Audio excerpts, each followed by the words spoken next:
Testando, testando, testando.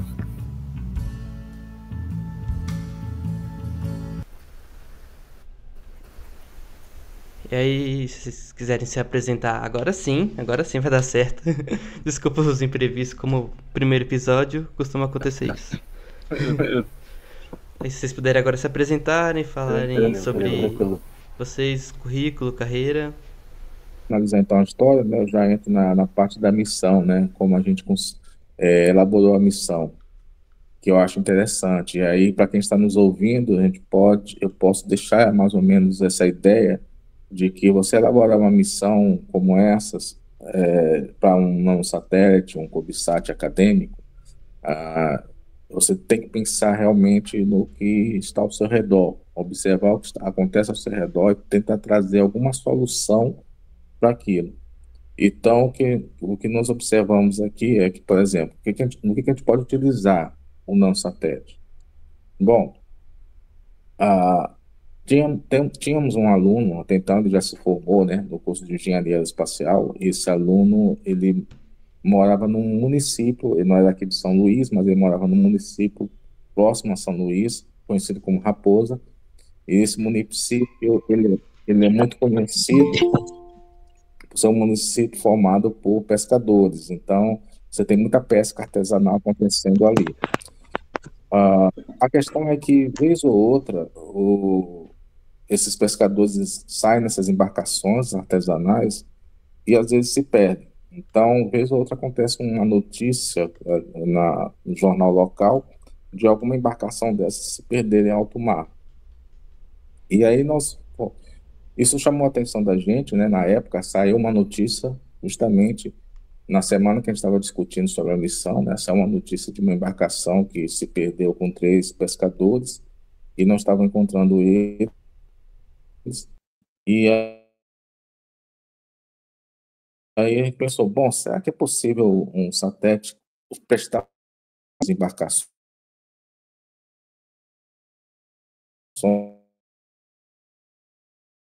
né, dessas possíveis embarcações aí perdidas? Bom, e aí nós fomos atrás se era possível realmente, observando os que realmente seria possível. Isso aí a gente chama de fase de análise da missão, né? Então, de você elaborar um centro de missão, você verifica aqueles que são mais factíveis, aqueles que você de fato pode executar, né? Digamos assim, que é mais fácil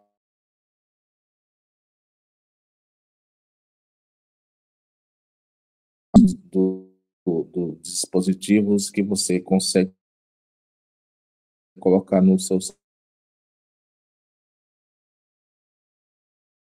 satélite, que é limitado pelo tamanho, né?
Outra categoria, enfim, um satélite, né?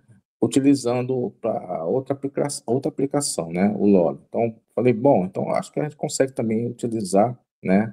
Ele, porque, enfim, ele tem uma série de vantagens, né? Técnicas, né?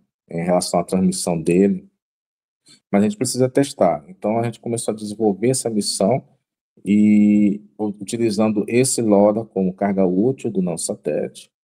E com isso, começamos recebemos recursos e começamos a comprar os equipamentos, comprar, encomendar as placas, né, conforme o projeto, empregando esse microprocessador, certo? Bom, e aí acho que é assim que surgiu a missão Debaran, mas de fato ela surgiu por conta disso. E uma outra dúvida que o pessoal sempre tem, o nome Aldebaran, vem do que então, né? Aí o nome Aldebaran é um nome que nós temos na UFMA, que foi criado pelo curso de Engenharia Aeroespacial, duas equipes, né? Uma vocês já devem conhecer, que é a Sirius Rocket, e a outra é a Sirius Sat. E digamos, essas equipes da Sirius, né? A Sirius está relacionada a uma constelação, né? Quem conhece aí da astronomia, bom, quem conhece sabe que a Sirius é uma constelação e tem uma estrela lá que é uma das estrelas mais brilhantes, que é a Aldebaran, né? No entanto, o nome também ele remete à cultura local aqui da nossa região. Então, esse nome Aldebaran é o nome que o pessoal chama, que eu já ouvi chamarem, né? Nós temos aqui o Bumba Boi, que é uma festa junina, né? Então, você tem essa parte cultural e o Bumba Boi, ele tem o boizinho lá e tem uma estrela na testa. Essa estrela eles chamam de Aldebaran. E eu já ouvi algumas músicas daqui regionais também que falam esse nome Aldebaran, se referindo a essa estrela que está na testa do boi. Enfim, foram surgindo essas ideias, né? Quando a gente parte ali para um brainstorm, né? Durante a análise de missão e o nome pegou. Ficou o nome Aldebaran e com a missão de salvamento de pequenas embarcações. E quais são a, a órbita esperada desse satélite? Vocês pretendem pegar uma órbita mais polar, a altitude dela, mais ou menos, se vocês puderem falar? Sim, a órbita dela, ela está condicionada à órbita que ela vai ser inserida pelo lançador, né? A órbita programada pelo lançador. Nós, tipo, estimamos inicialmente, quando começamos a procurar um lançador, que ele pudesse ser colocado em órbita baixa, órbita LEO. Então, ele vai ficar numa altitude em torno de 500 a 550 quilômetros, tá? Vai ser uma órbita polar, né? Porque ele vai estar sendo lançado de uma base na Índia, e lá a maioria dos lançamentos são polares, né? E nós esperamos que seja sol síncrona também, tá? Ou seja, a órbita dele ali vai estar sempre apontada para o Sol, sempre recebendo energia solar durante as passagens dele.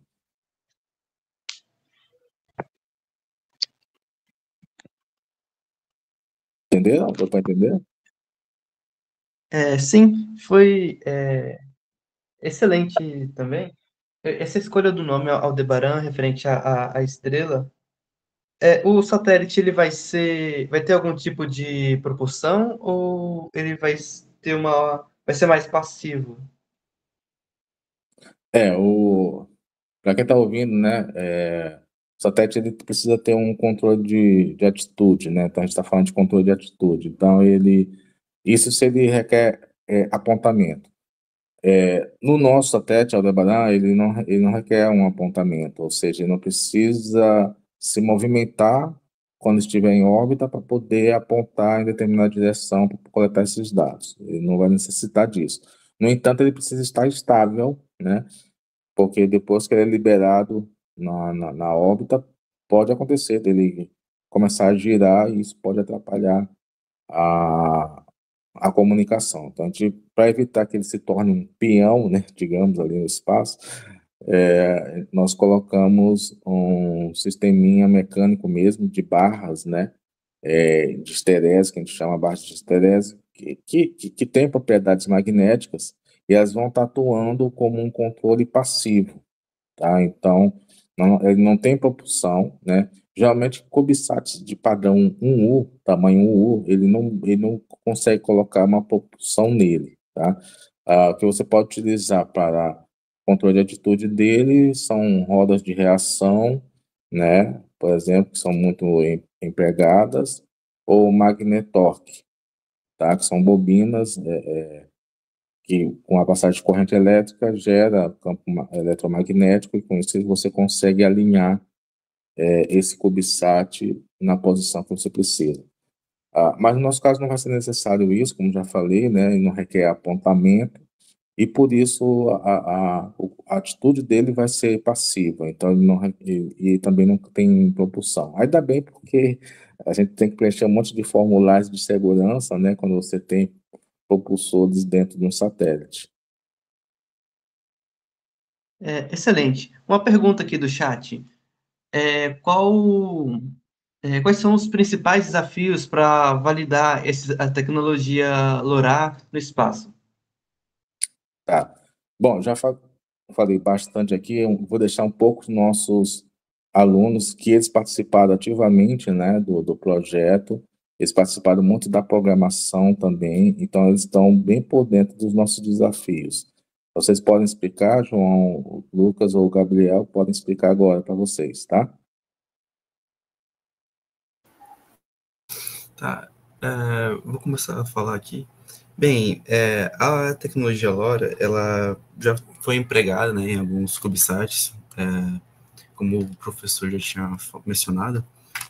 De desafios, eu imagino que seja mais conseguir fazer a transmissão, né, a recepção do satélite, porque aqui a gente está falando de coleta e transmissão de dados.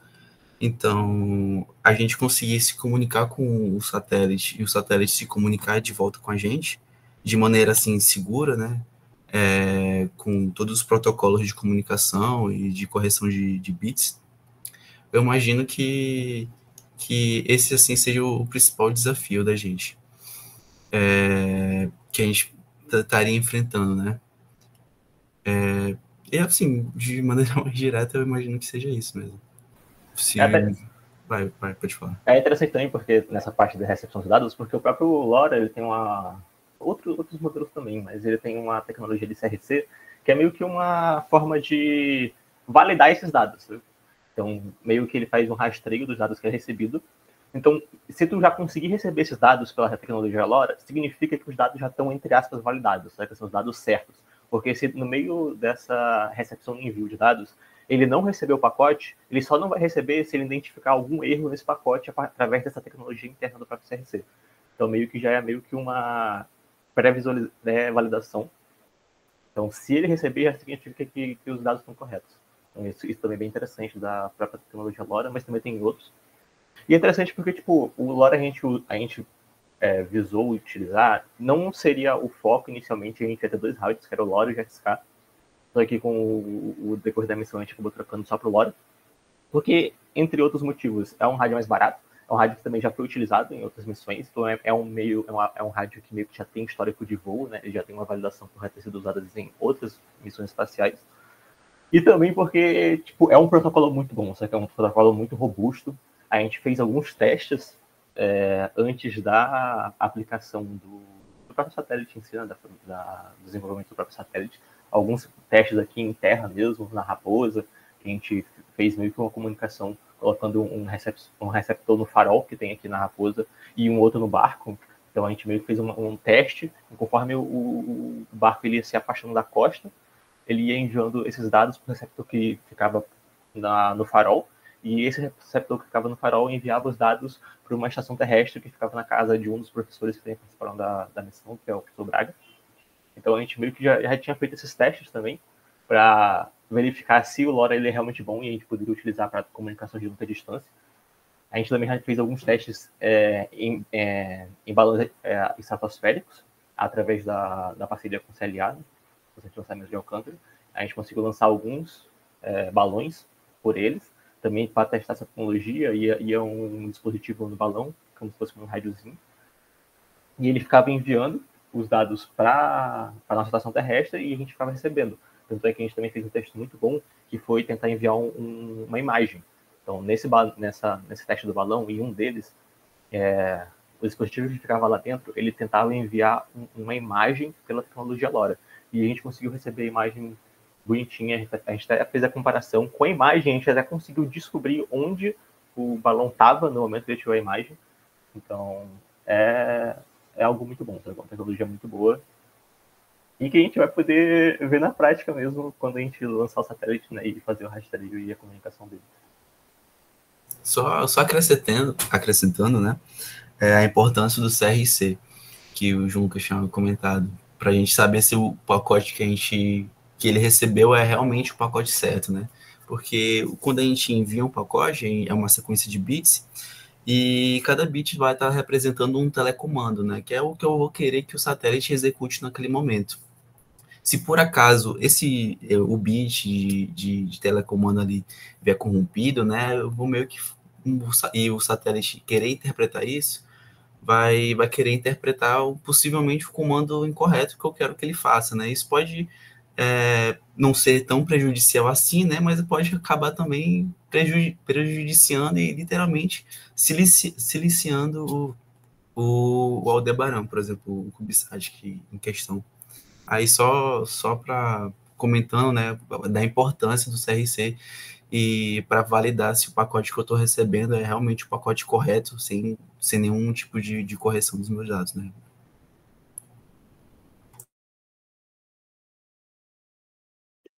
Excelente.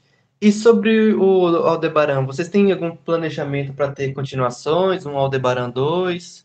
Talvez expandir mais esse projeto? Tem isso aí com o professor. Tá certo. Bom, obviamente, né, o Aldebaran, ele é uma prova de conceito, tá? Então, por que eu chamo de prova de conceito? Ele não é o suficiente para realizar a missão de forma efetiva, ou seja, ele vai percorrer a nossa região, monitorar o litoral maranhense, se tiver algum barco com um dispositivo e que envia o dado para ele, ele vai receber. Então, ele vai provar esse conceito. No entanto, para a questão do salvamento, nós precisamos de uma maior quantidade de CubeSats, né, seguindo o Aldebaran. Então, qual é a ideia? A ideia é justamente dar uma continuidade, criar uma constelação, né, de satélites futuramente, para que essa constelação de satélites ela possa estar mantendo ali o monitoramento sobre aquela área de forma constante, tá? Porque cada satélite, para vocês terem uma ideia desses, dependendo da altitude deles, eles têm um tempo de passagem e naquela região. Nossas estimativas feitas por meio dos cálculos da mecânica orbital e tudo mais, se prevê que esse satélite ele passe a cada 12 dias, não é isso? Acho que é em torno de 12 dias aí, os meninos podem me confirmar. Sim, de 9 a 12 dias. Entre 9 a 12 dias. Então, o que acontece? Se não estiver passando nessa hora, com um barco sofrendo um naufrágio, não vai adiantar. Então, a gente precisa, de fato, ter outros satélites vindo atrás, junto com ele, e aí a gente tem um conceito de constelação, né? Ou seja, você tem vários satélites para executar aquela missão, e aí sim, se um não pegar, o outro vai pegar, e aí você mantém ali a região com toda a cobertura desses satélites.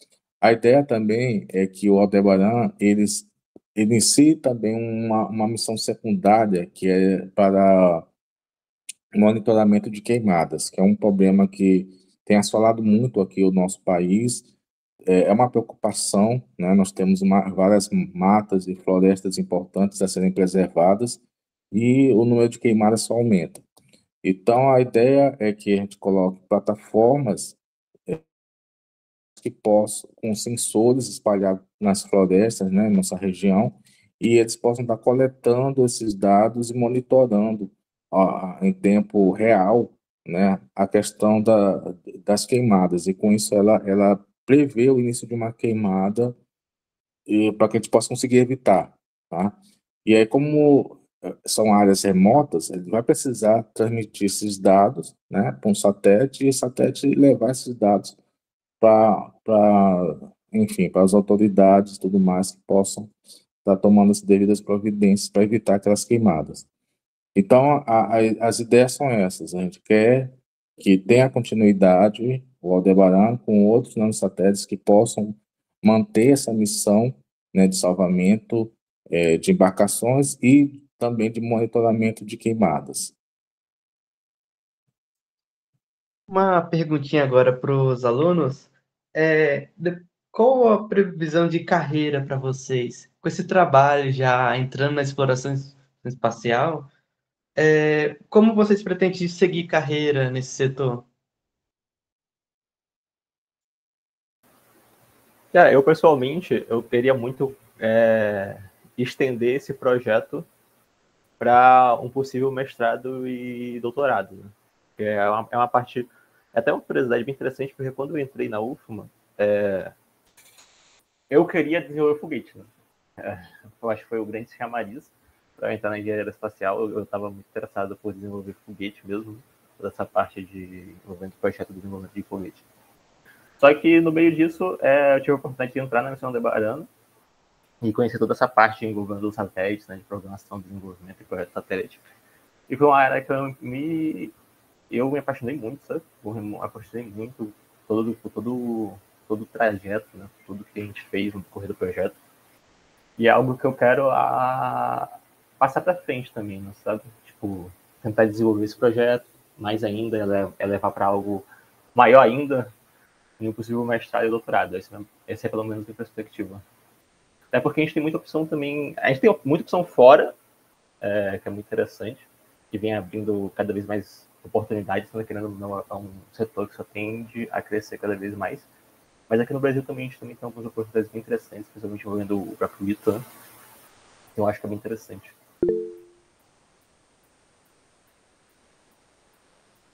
E tu, Gabriel? Eu acho que é mais nessa linha também. Só um adendo aqui, é porque a chamada tá dizendo que vai terminar em 1 minuto. E rapaz? Opa, então vamos finalizar essa chamada e fazer outra para continuar. Fazer essa troca bem rápida. Tá.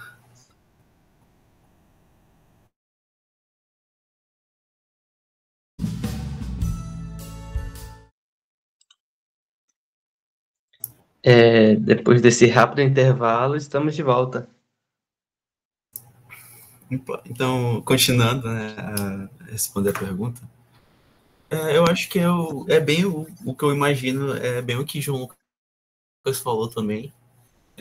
Eu não vou dizer que eu entrei tentando fazer foguetes, até porque para mim a aeroespacial sempre foi uma coisa assim muito assim meio que mágica, né? Digamos assim, vários a área assim bem grande, não tanto só por foguetes, mas tanto por satélites, até a questão de rovers. Aí foi mais isso aí que me atraiu, eu fui meio assim de mente aberta, digamos. Aí eu tive a oportunidade de participar do projeto do Aldebaran, que me puxou mais para essa área de satélites e fazendo as cadeiras e me aprofundando mais nisso, até em termos mais específicos de sistemas em tempo real, de controle, de o que constitui um satélite. Isso tudo foi só me atraindo mais e me levando cada vez mais para a área de satélites. E assim, foi que eu vi que eu estava gostando, que eu estava me interessando. Então, para conseguir continuar nessa carreira de mexer com satélites, eu acho que a gente teria que ingressar em um mestrado, se tudo der certo, né, um doutorado, para continuar nessa área, e por que não voltar depois para o UFM para tentar ser professor, tentar difundir, né, o nosso conhecimento que a gente conseguiu acumular, né? Porque eu acho, eu vejo com bons olhos, pelo menos agora, eu vejo com bons olhos a oportunidade de fazer todo o cenário da aeroespacial crescer, não só assim na minha região, que no caso é o Maranhão, de fazer essa difusão do conhecimento aeroespacial que eu vejo que, assim, não é muito visto ainda, né? É importante aí, não só a gente, mas também as outras pessoas olharem de bom grado a aeroespacial, até porque é uma área muito importante, principalmente com todas essas crescentes aí que está acontecendo no mundo. Eu imagino dessa forma, de querer difundir mais a aeroespacial no Brasil e no Maranhão.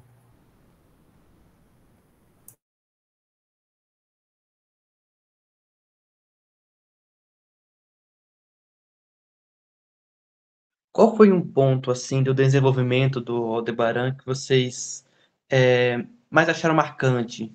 Tipo, que ficou mais na memória de vocês?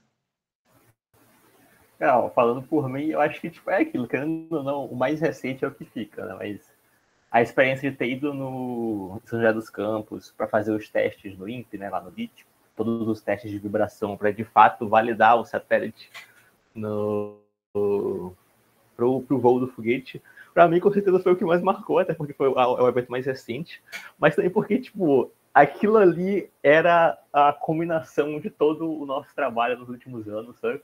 De ver ele passando nos testes, ver que ele realmente está funcionando, sabe? Porque, tipo, querendo ou não, se ele falhasse nos testes naquele momento, seria um baque muito grande.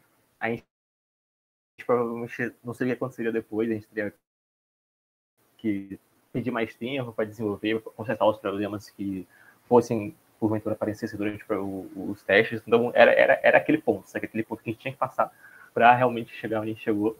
Então, querendo ou não, para mim, foi com certeza essa parte dos testes do Aldebaran Elite, a validação do foguete, sabe? E realmente, o que bom que nada deu tudo certo, mas era o ponto que tipo, ia definir se ele ia de fato voar ou a gente teria que fazer mais coisas com o satélite.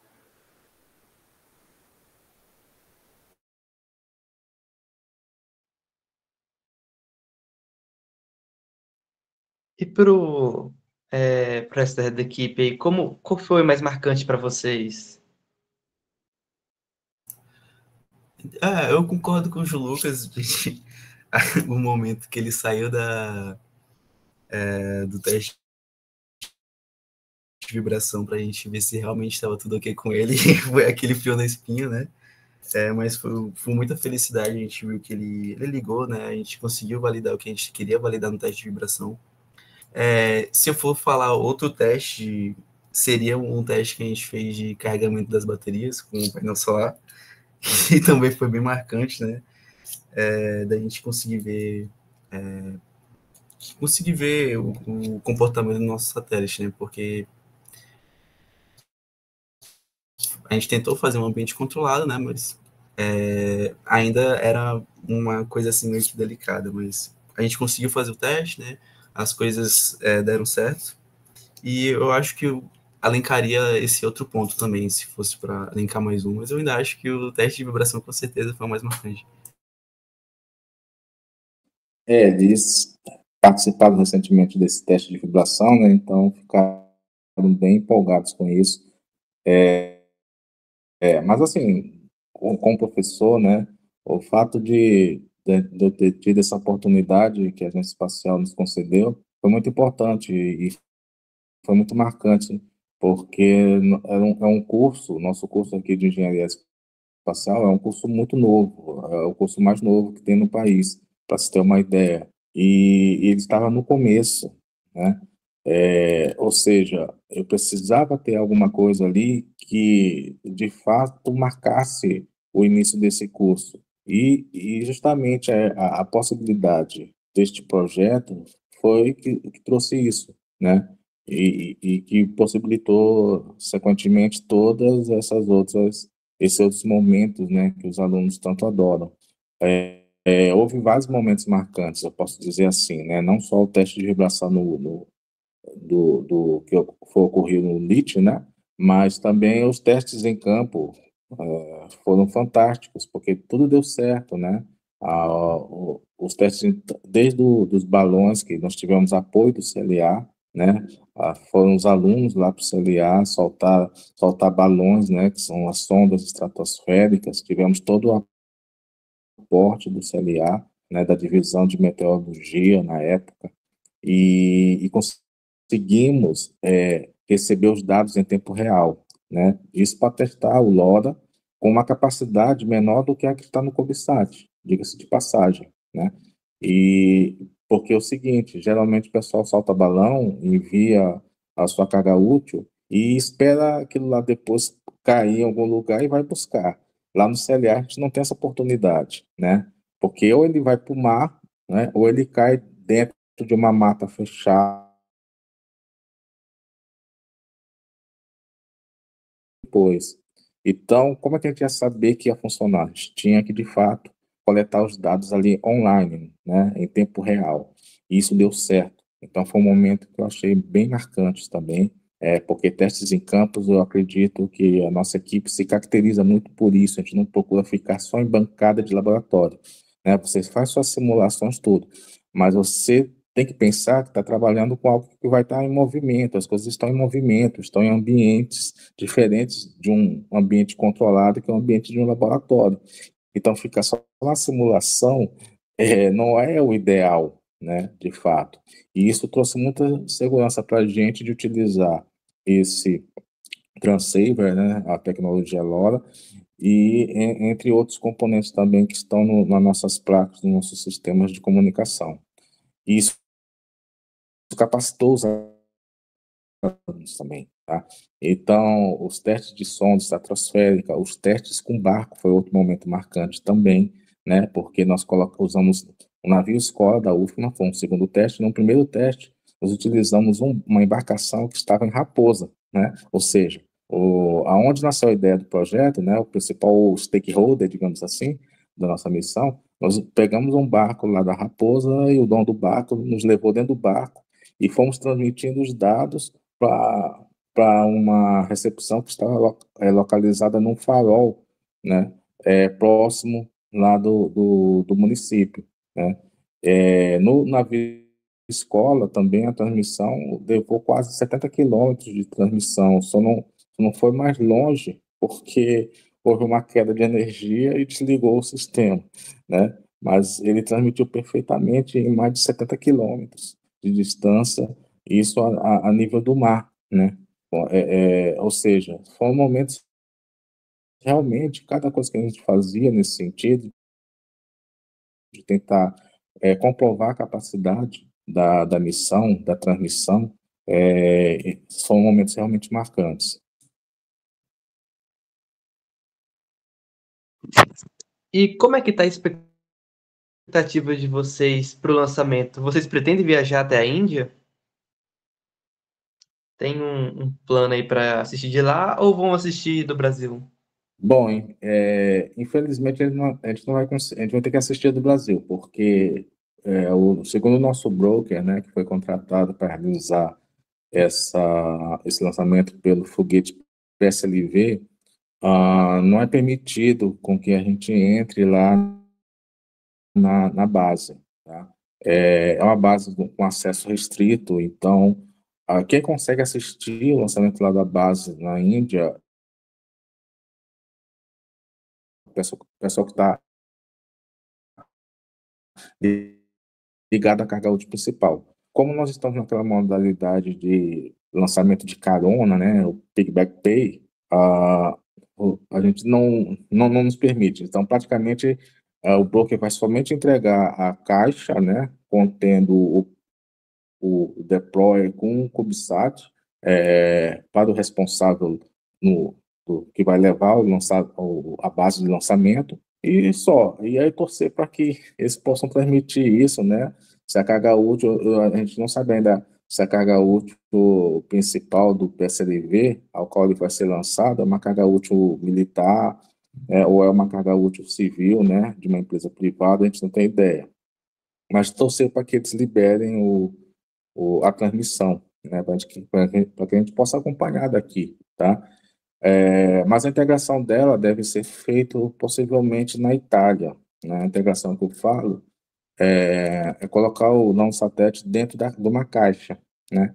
Essa caixa a gente chama de deploy, que eu falei anteriormente, né? Então, o deploy ele é que é o responsável por realizar a inserção. ele tem uma mola no fundo dela que vai empurrar o satélite e vai colocar ela no, ali quando abrir a coifa, né, do foguete no espaço. Então, essa integração ela tem que ser feita com cuidado e esse deploy é feito por uma empresa especializada.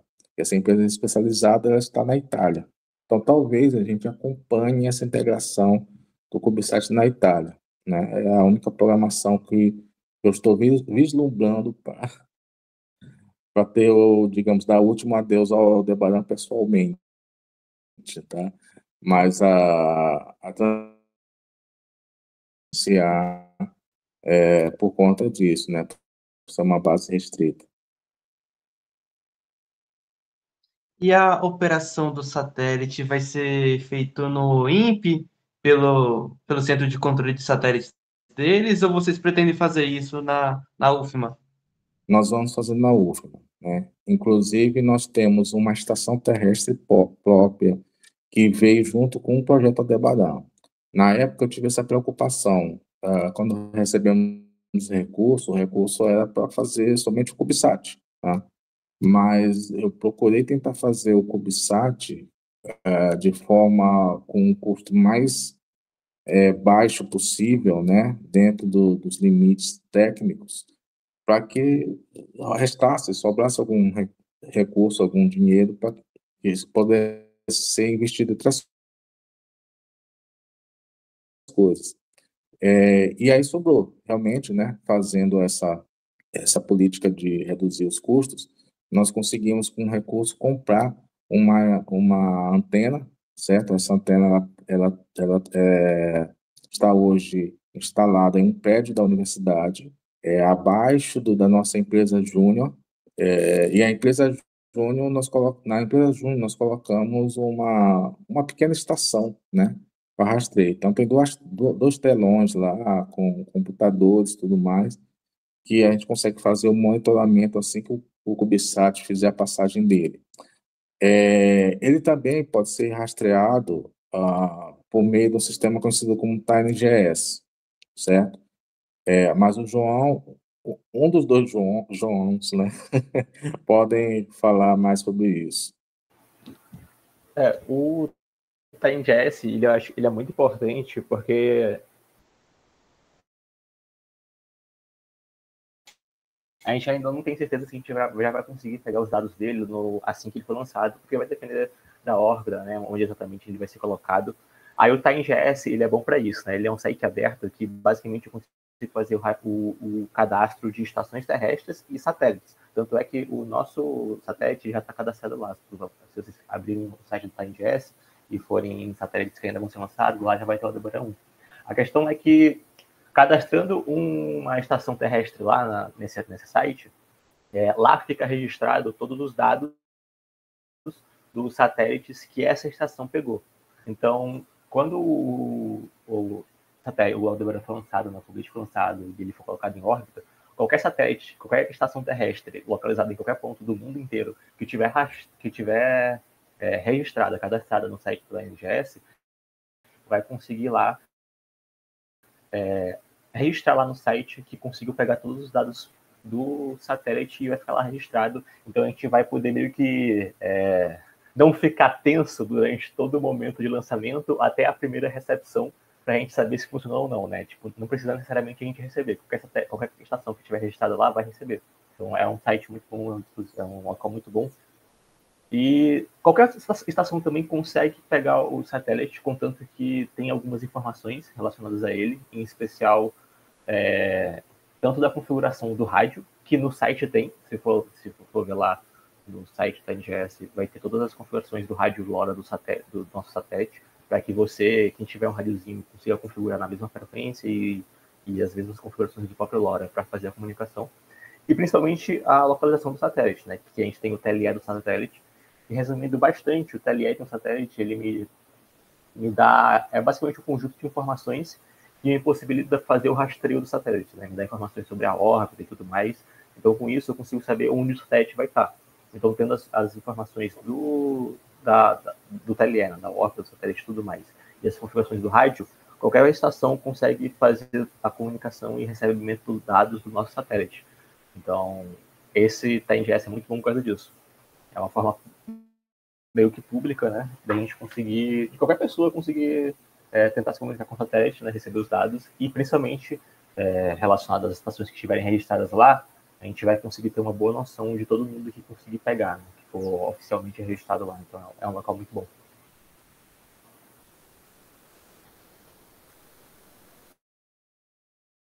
Sobre o lançamento, quem fez esse contato com a Agência Espacial Indiana? Tipo, foi a Agência Espacial Brasileira que fez esse intermédio? Vocês participaram disso? Como foi? Na verdade, como eu falei do broker, né? O broker é uma empresa especializada que ela presta esse tipo de serviço, né? Ela aluga o espaço que está no foguete. Então, não é necessariamente a SpaceX que vai atrás do satélite para lançar, né? Eles têm empresas que fazem isso. Eu que busquei, né? Na verdade, para que pudesse nos arrumar um espaço em algum lançador, né? Eu sabia que nós tínhamos as condições dele ser um lançamento polar, a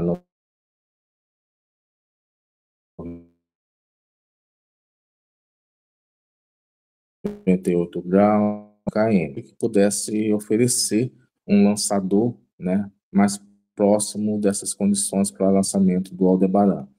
E aí, no caso, nós tivemos a sorte de encontrar numa época que estava meio complicado, porque nós tínhamos um lançamento programado anteriormente pela SpaceX. No entanto, tivemos alguns problemas e isso fez a gente atrasar, né, a entrega do satélite. Houve um atraso, né? E isso, personal espacial, é direto, acontece direto. Vocês podem ver que até mesmo é, os lançadores podem atrasar, né? E é um fato. Só que no contrato que nós tínhamos fechado com um broker holandês, né? Na época, não previa esse atraso. Então, praticamente, eu precisei fazer um novo contrato. E aí, depois de ter sido muito rígidos em certos pontos e não ter com a gente, eu preferi buscar um outro broker. E aí, quando eu fui buscar um outro broker para prestar esse serviço, nós tivemos a sorte de encontrar uma que está se propondo a fazer esse serviço. Essa empresa ela fica em Brasília, é a Alto Space, tá? E eles nos ofereceram, então, um lançamento na Índia e com também uma melhor janela, digamos assim, né? E prevendo nas nossas cláusulas que a gente poderia ter um remanejamento, caso acontecesse algum problema, né? Algum atraso novamente, que a gente pudesse ter um remanejamento em outro lançador, né? Coisa que eu queria do contrato anterior.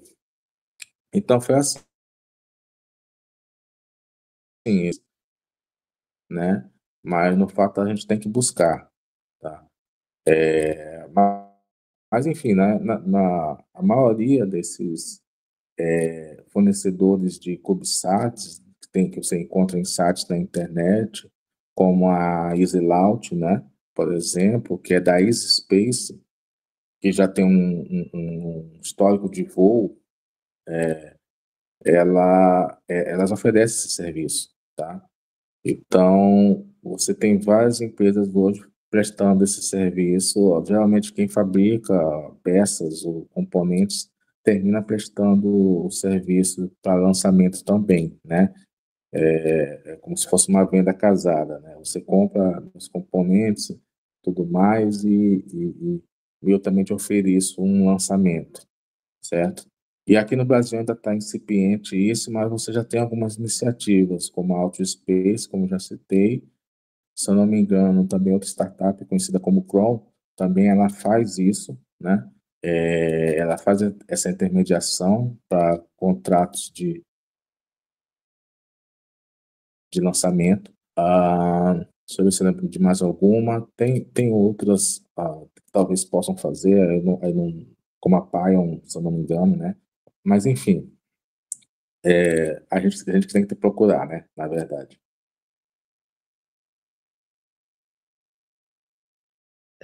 Excelente.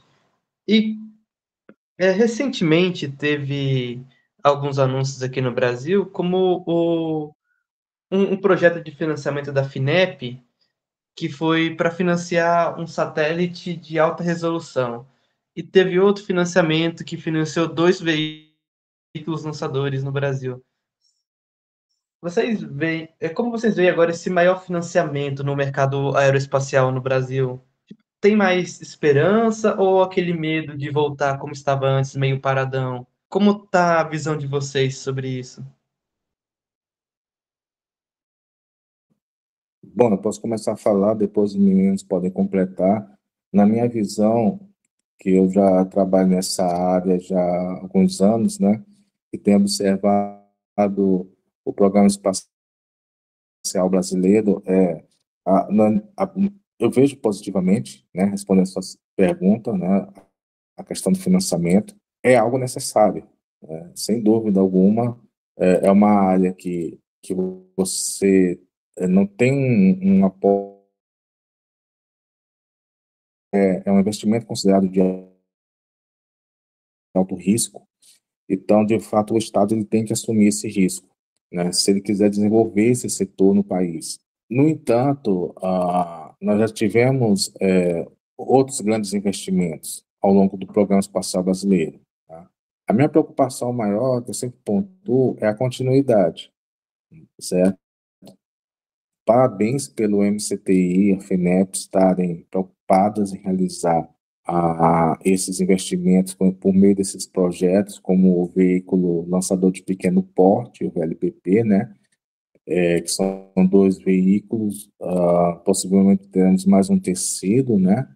Também, e alguns milhões estão sendo destinados para isso, porque de fato a gente precisa fechar o nosso ciclo espacial no Brasil para sermos reconhecidos como um dos players dentro desse segmento espacial no mundo, né? E para isso acontecer, a gente precisa de um lançador, né? Porque os outros setores já foram bem desenvolvidos aqui no Brasil, né? Tanto a Pellets, né? Nós temos o INPE como um maior exemplo disso, né?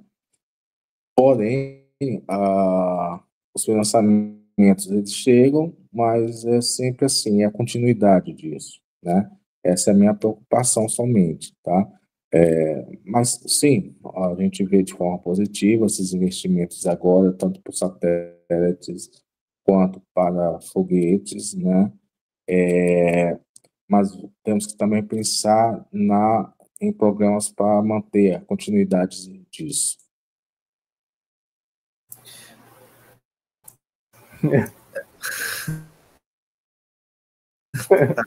Bem, eu acho que não tem muito a completar do que o professor falou, mas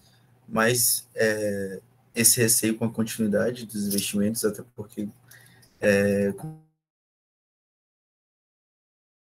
quando precisa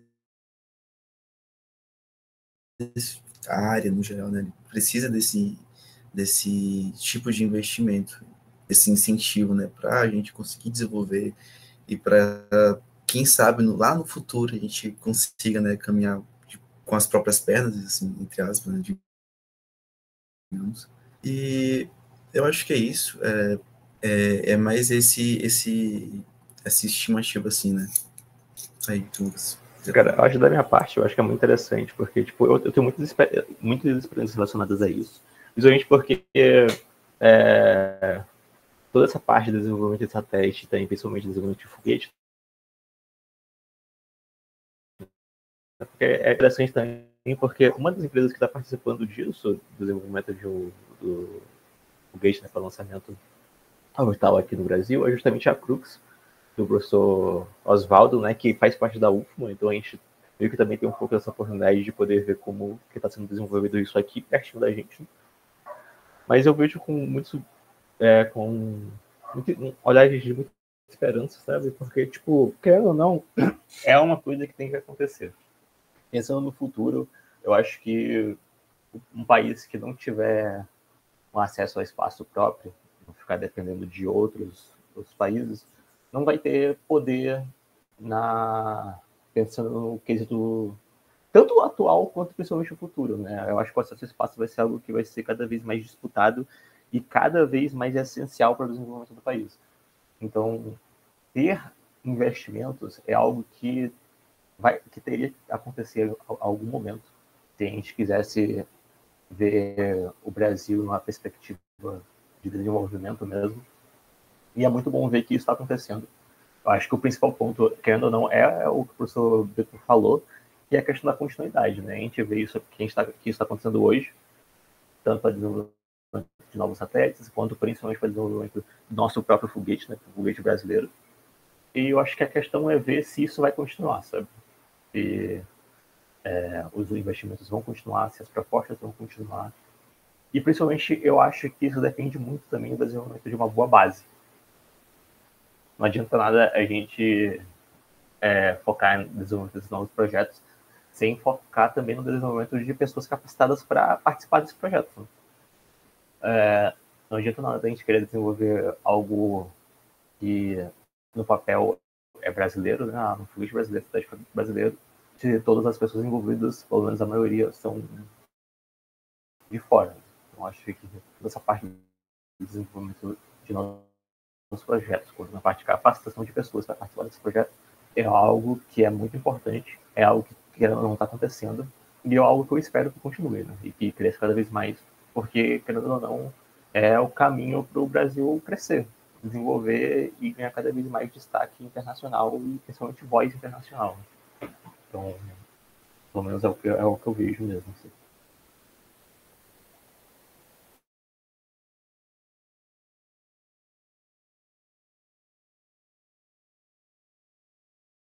Excelente, pessoal. Não quero tomar muito mais do tempo de vocês. Vocês devem estar bem corridos com essa preparação para o lançamento. Gostaria de finalizar aqui falando que admiro muito essa iniciativa de vocês de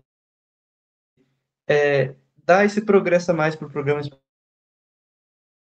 espacial brasileiro, que graças a trabalhos como o de vocês, a gente começa a andar um pouco, começa a avançar.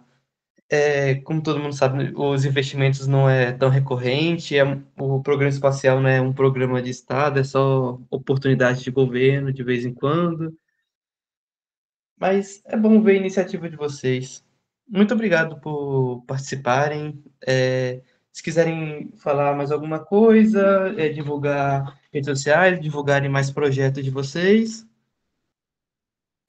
Bom, eu quero agradecer, né, a oportunidade e parabenizar a iniciativa. Eu acredito que quanto mais informações a população ter acesso a essas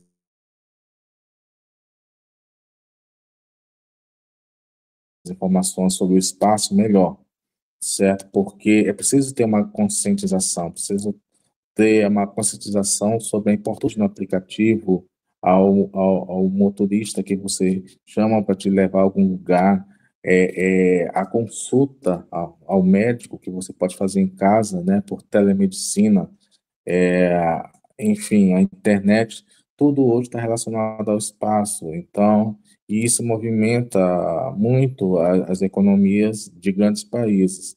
E para o nosso país se tornar grande, de fato, a gente precisa ter uma visão que compre mais um pouco essa, digamos, briga, né, para que o Brasil assuma a vocação dele, porque é uma vocação do Brasil. Nós temos 2 centros espaciais, nós temos um centro espacial com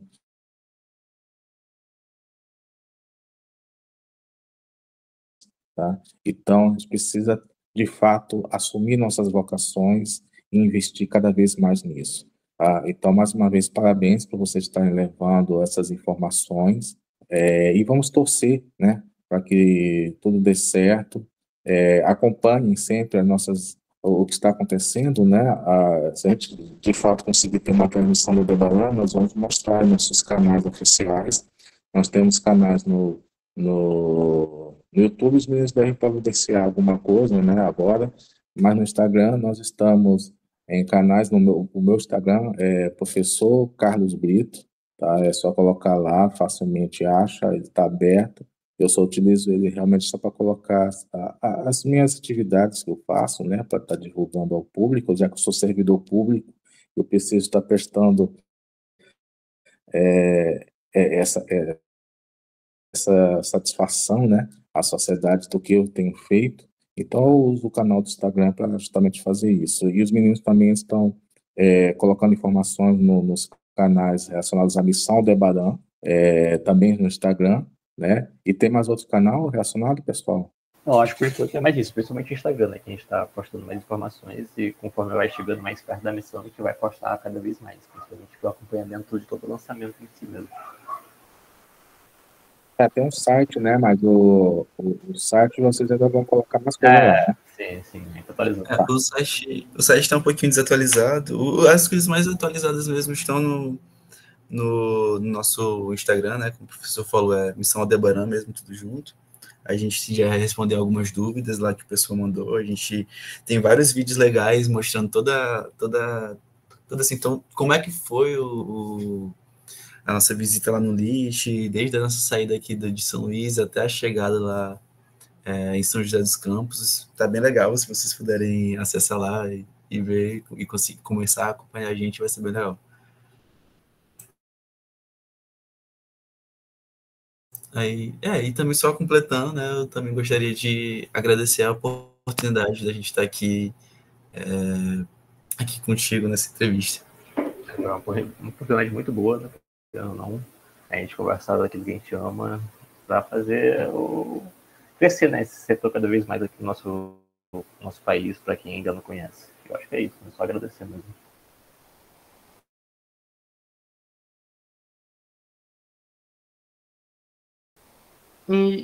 Então tá, eu também agradeço bastante a oportunidade de conversar com vocês e vamos encerrar por aqui. O pessoal que quiser seguir a revista Foguetes Brasileiros, estamos no Instagram, Twitter, LinkedIn, quase todas as redes sociais a gente está. Das pequenas redes sociais até as grandes. E também nossa principal fonte de informação, o site foguetesbrasileiros.com, onde divulgamos notícias recentes, reportagens, informações conseguidas pela Lei de Acesso à Informação, tudo que tiver de mais recente no Programa Espacial Brasileiro, acesse a revista Foguetes Brasileiros e não esqueça a revista Foguetes Brasileiros, a principal fonte sobre o Programa Espacial Brasileiro. Muito obrigado pela entrevista, por terem participado aqui.